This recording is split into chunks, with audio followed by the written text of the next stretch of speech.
Today we got the Bat God and the Symbiote God going head to head. Barbatos versus Knull. Who comes out on top? Let's find out.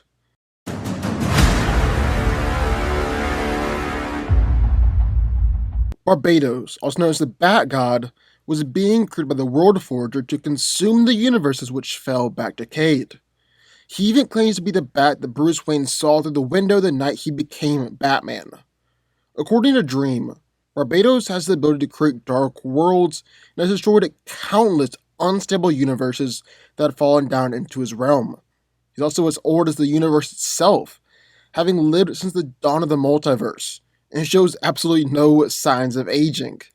He's able to fire powerful blasts of dark lightning, alter and grow his size, and absorb the life energy of others simply by touching them.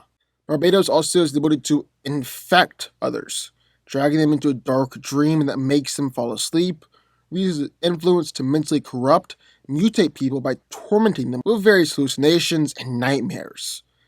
Barbatos has an ability called anti-music, which is said to be the wail of a billion failed worlds, and when he shrieked, well, he actually shook the strings of the multiverse, including the likes of the Speed Force and the Spear of the Gods. He also killed the Forger, a being who is said to be comparable to the Monitor and the Anti-Monitor, and went on to fill the world of Forge with dark endings. So, as we got one corner, Barbatos, the Bat God. But, into the ring, at the corner, Knull, the Symbiote God. The god of the symbiotes, Knull has lived for eons, and in fact, he witnessed the birth of the universe. Knull is a primordial god of darkness, with his superhuman attributes and powers that are far beyond and exceeding most other deities. He possesses the ability to create, control, manipulate eldritch darkness, which is a manifestation of the primordial void that existed before the universe itself. Knull refers to this as the living abyss. He also manifested the first symbiote from his shadow in order to kill a celestial, formed a suit of symbiote armor, while embarking on his deicidal campaign to kill all the gods. He later learned that he could infect lesser creatures with the living abyss, creating an army of symbiotes in order to conquer the universe. He's also able to dominate and control all the symbiotes, mentally influencing them and driving them insane of bloodlust. He's able to indwell within them, seeing through their eyes and directly controlling them. He's also able to manipulate them even when not in direct contact, as he used an ancient dragon-like symbiote to attack the Earth and be an avatar of his true form. He's strong enough to decapitate Celestial with a single blow, and slaughtered entire armies of gods all by himself. Also durable enough to take blasts from Celestials and survive. It was unharmed by falling from space through the atmosphere to the planet. Since Knull has been around since before the beginning of the universe, or concepts of life or death are even formed, he pretty much can't be killed, but he can be incapacitated. Knull was also the creator of the all-black the Necro Sword, which is able to kill just about anything that it comes across, and Knull was able to use it to behead Celestials with a single strike. So, who wins? Well, let's break it down. Now, these two villains are surprisingly similar, with Barbatos being the Bat God, Knull being the Symbiote God. Their event premiered by Marvel and DC at around the same time. So it just makes sense to go ahead and finally throw these two gods head to head. So who's coming out on top here? Well, let's break it down. And like always, when we're dealing with characters on this power level, when they can do just about anything, the question is just who is more powerful? That's it. It's that simple. Who's more powerful? So, who is more powerful? Well, let's start off by taking a look at Barbatos. In the earliest days of existence, before the multiverse became reality, a spark of potential created matter and antimatter. After that, two siblings tasked with monitoring creation came to be, the Monitor and the Anti-Monitor. Along with them, though, came a third being known as the World Forger.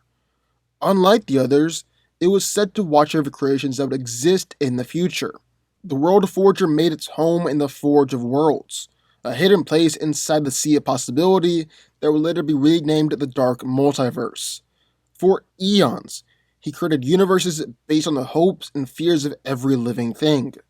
While the most stable universes became part of the main multiverse, The World Forger created a dragon to consume the unstable worlds so their energy could return to the Forge and be used anew.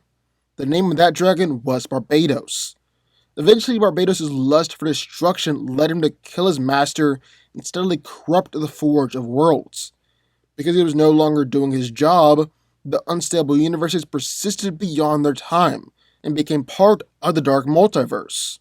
Eventually, Barbatos set its sights on destroying the regular multiverse, which leads into Dark Knight's Metal, which is one of the more interesting and unique stories that DC has put out in a long time. He managed to transform Batman into a doorway that allowed himself and his Dark Knights to enter from the Dark Multiverse and attempted to drag the Earth down, only to be stopped by the Justice League and some unexpected allies along the way. Now, Barbatos has done some truly impressive things throughout the years, as, just for starters, managed to trap Superman, Wonder Woman, and countless other heroes in nightmares and illusions.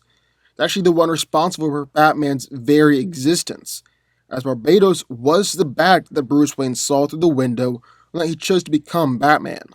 He corrupted Hawkman, transformed him into his dragon, and is actually able to cause the laws of physics to fail when he releases anti-music. However, there are three things that I really want to focus on with Barbatos. For starters, primary job, the reason he was created was to destroy unwanted or unstable universes, and he has destroyed countless of them. He destroyed countless universes. That alone makes him one of the most powerful characters in all of comics. But from there, well, when he releases anti-music, his scream was powerful enough to shake the strings, the very fabric of the multiverse at large, including the Speed Force, the Emotional Spectrum, and the Spear of the Gods. Then back when he was still Dragon of the Forge, Barbatos was able to kill the Forger and take over the World Forge. And the Forger is a being who's directly comparable in scope and power to the likes of Monitor and the Anti-Monitor. Barbatos killed him. Wow. Just wow. Barbatos is insanely impressive and insanely powerful. So about Knull. How powerful is he? Well, Knull was an ancient malevolent deity whose existence predates the universe itself, and he was originally content to drift through the endless abyss that existed before time began. When the Celestials began creating the universe, though, Knull was awakened by the light of the creation, and outraged by his kingdom of darkness being destroyed. Knull retaliated by creating a sword of living darkness, all black the Necro sword, from his newly cast shadow, and decapitated one of the Celestials. Cast back into the void by the other Celestials, Knull used the slain Celestial's severed head as a forge to temper his sword and its cosmic energies. Intent on devouring the divine light that usurped his kingdom of darkness, Knull manifested a symbiotic suit of armor from the eldritch darkness he commanded and embarked on a genocide against the other gods, becoming a legendary figure of terror for divine beings even billions of years later. Knull survived the Big Bang, taking millions of years of energy in the process. He's taken a blast from Silver Surfer that was so large and powerful the shockwave covered the space of a dozen stars. Reportedly, Knull is literally unkillable. Not even King Thanos could destroy him in that timeline. He's able to control every single symbiote within the Marvel Universe. The small essence of himself was enough to create Venom and Carnage. He's able to control billions or trillions of them, grow them in size to the absolute dwarf planets that are powerful enough to battle against and beat Silver Surfer. And then Knull is also able to manipulate the void and manipulate darkness, and by doing this, he created All Black the Necro Sword. Knull went on to use the sword to decapitate and kill a Celestial, killed billions, trillions of gods, and destroy stars. The Necro Sword is actually so powerful that even when Knull isn't the one using it, it's still capable of killing gods and celestial beings like Galactus and Ego. And so, with all that being said, who's coming out on top here? Well, Knull is incredibly powerful, and should definitely be able to beat the likes of Odin or Zeus, and he's already shown this by killing a Celestial and killing countless gods. However, is he powerful to go up against someone who can destroy countless universes? No, I don't think he is. For starters, Knull has been injured by the likes of Silver Surfer and Thor, while Barbatos toyed with the likes of Superman and Wonder Woman. And Barbatos hasn't just destroyed countless universes, but his power and attacks have shaken the very fabric of the multiverse. And he killed a being who goes on par with the Monitor and the Anti-Monitor. It might change as both of these characters grow and get more feats, but as for right now, Barbatos is well above Knull, and should be taking this one here. Barbatos wins. But what do y'all think? I would love to hear your thoughts, so sign off in the comments down below.